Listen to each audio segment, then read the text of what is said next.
Please subscribe in our channel and share our video with who you love. Preparing for an exam can be stressful and time-consuming, but it doesn't have to be. There's no need to stress out or cram. By doing a couple of simple things ahead of time, you can ensure that you are confident and ready for anything that comes up on the test only in 5 small steps. Step 1. Preparing to study. 1. Start studying early. Give yourself more than enough time to review the material that was covered in class. You might want to gauge how soon to start studying by how much material you need to review. For instance, if you have to review material for an entire semester, you might want to start studying a few weeks prior. However, if you are just taking a test that covers material over a few chapters, a week prior or even 3 to 4 days may be sufficient. Only you know how long it takes you to study, so you are the best judge of when to start studying. If the class material is especially difficult for you, start studying early. Give yourself enough time to truly grasp the material, practice it and then review it. Get a full night's sleep before the exam. Your brain needs time to subconsciously digest everything you've put into it, so start early so you don't have to stay up all night. 2. Read through the entirety of your notes that will be on the exam. It will refresh your memory of the material and help you remember what you learned. It will also help to make you aware of all the information in your notes, where it is located in your notes so that you know where to find them, and what might be missing from your notes. Decide if you think your notes are sufficient enough to study from. Did you miss any classes? Are some of your notes missing? If so, you might need to borrow someone else's notes. 3. Get some good notes. If you're not a good note-taker, or if there are holes in your notes, then ask a friend if you can copy his or her notes. Good notes can make all the difference when you're studying. They can explain content that the book doesn't explain well or highlight information and make it easier to understand and remember. If you only have 5 pages of notes, but your friend has 20, then you probably missed some important information. Compare your notes to your friends to see where the holes are in your notes. 4. Ask your teacher about the test material. One of the easiest ways to begin your studying process is to find out what is on the test directly from your teacher. Many teachers will provide some guidance on what will and will not be covered on the test. Knowing which material the test will cover will help you focus on the main material that you need to study. Your teacher most likely won't tell you exactly what is on the test, but he or she might give you some pointers by handing you a study guide, or simply announcing what the exam will cover. Step 2. Reviewing the information. 1. Re-read your notes. This time re-read your notes for understanding. In other words, you are going to study your notes.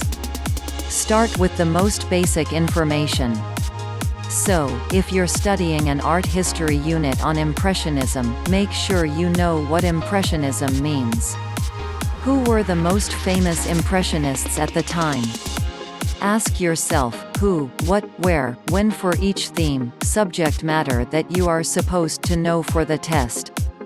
You can look up information online to study from, but the best information to study from is the information presented to the class because the answers will be derived from your classroom materials.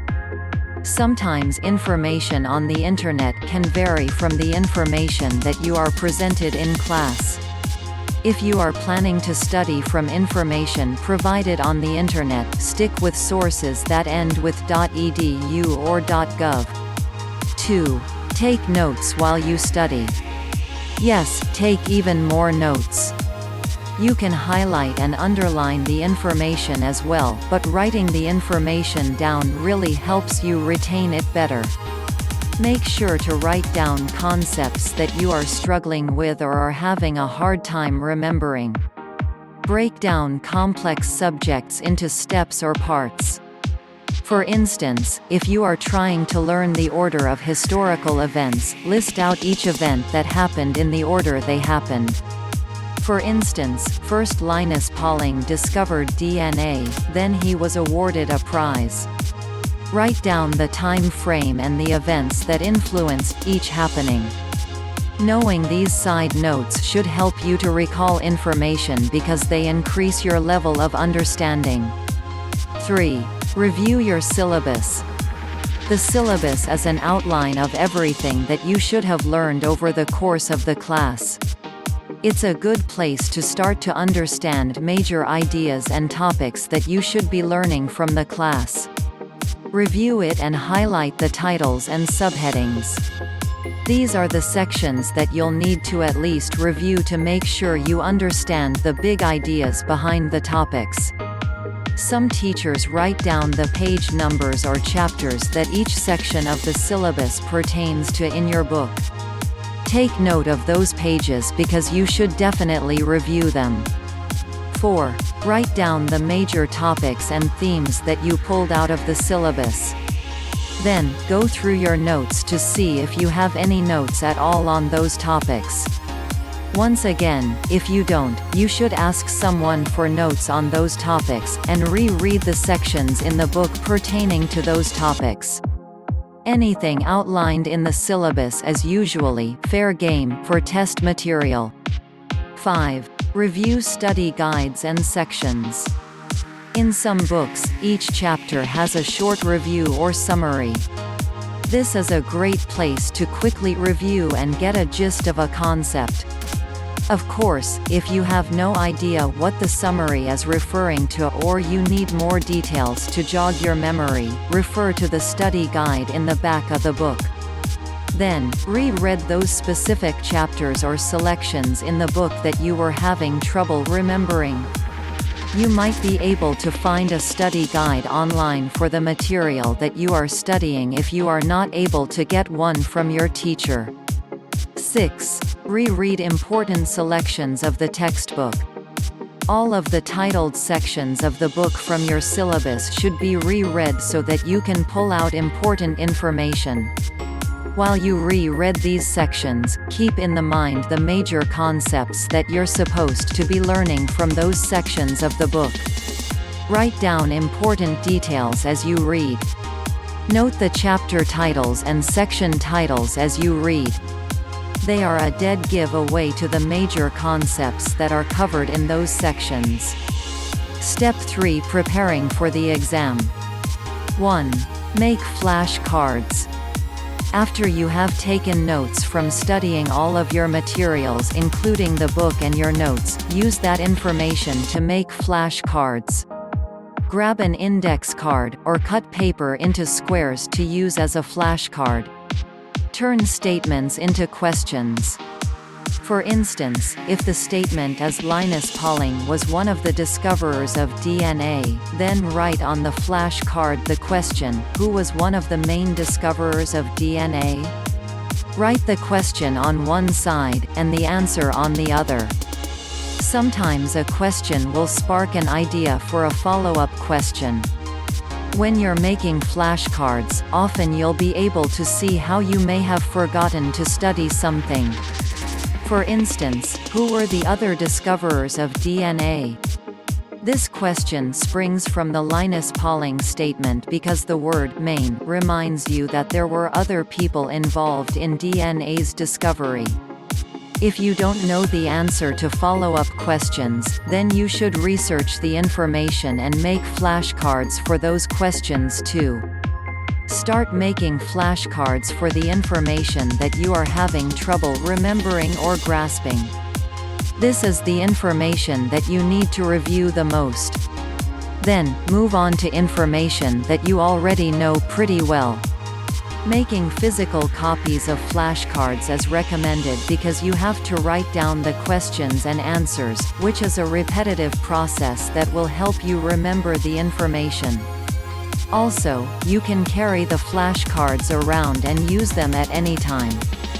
However, there are websites such as cram.com that allow you to make online flashcards. 2. Quiz yourself. Once everything is written down on flashcards, quiz yourself with the cards. Keep reviewing the questions that you get wrong until you get them right. You can carry flashcards around with you and quiz yourself when you're on the subway or riding in the car. You might quiz yourself for a half hour or so, then take a break. Definitely continue to quiz yourself until you get them all right.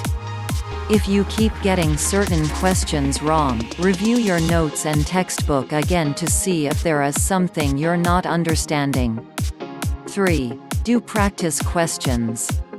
This is especially helpful for subjects such as math. Practice doing the questions in the book that you were assigned for homework.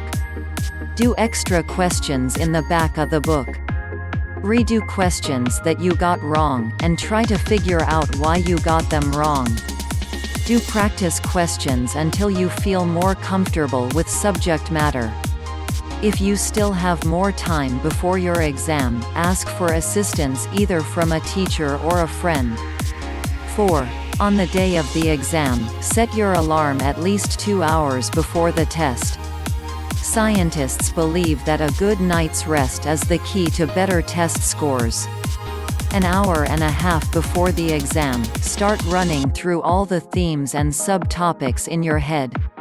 Like always, check your notes if you get stuck. Use your flashcards to help you commit all the tiny details to memory if they're not already memorized. Stop studying at least 15 minutes before the exam, but an hour is preferable. If you've given yourself enough time to study, you should feel well prepared and relaxed. Step 4. Determining exam questions. 1. Review past tests. If you have a friend who has taken the test the year or semester before, ask your friend if you can see his or her test. Take note of the questions that were answered and the answers that were marked correct and incorrect. If you are in college, some universities keep past exams from classes on file. Contact your professor about reviewing them. Although reviewing past exams might not give you the exact questions that will appear on your test, it will give you an idea of how the information will be tested. It also will tell you how the test will be scored. You'll know if you should give long detailed answers or if your answers should be straight to the point. If you are able to review a test with answers on it, pay attention to answers that were given high marks and those that weren't. Also, pay attention to any notes in the margins that the teacher may have written explaining why points were taken off. 2. Determine the format. Reviewing past tests can help you understand the format of the test and whether it will be multiple choice, short answer or essay. It also gives you more ideas about how to study. Does it ask for specific information like dates and times that events occurred? Or is it testing big ideas with explanations in an essay format? If you understand the format of the test, you know what information to pull out and how detailed or open-ended it might be. You'll also be able to assess the distribution of points. Is the essay worth much more than the multiple choice? With the past test to review, you can assess what you've already studied and reassess. 3. Go to class the day before the exam. Teachers usually provide more information about the test a day or two before the exam. Sometimes they might even tell you exactly what will be on the test and exactly what will not be, but not always. Your teachers may even provide you with a study guide to study from when they're giving away this information, and if you don't go, you'll miss out on it. Step 5. Forming study groups. 1. Study with a friend. Get together with a friend or group of people from your class and study together. It doesn't have to be a formal study group. You can simply review each other's notes to see what you may have missed, and discuss concepts you think will be covered on the test. 2. Quiz each other. Ask each other potential exam questions. Use your flashcards to quiz each other, or ask your friend to make up new questions that you didn't think about. Even if you use the same questions that you wrote on your flashcards, you will find that the experience is different when your friend is quizzing you. More than likely, your friend will hold you accountable for answering the question in its entirety. 3. Chat about the concepts. Sometimes you can learn more about the information by simply discussing the concepts in a conversation with someone other than your teachers. It may help you understand the information in a different way, and it might even deepen your understanding. Bring snacks for the group or meet at a coffee shop and make the study group more casual, relaxed, and fun. Please don't forget to join our channel for more motivational videos.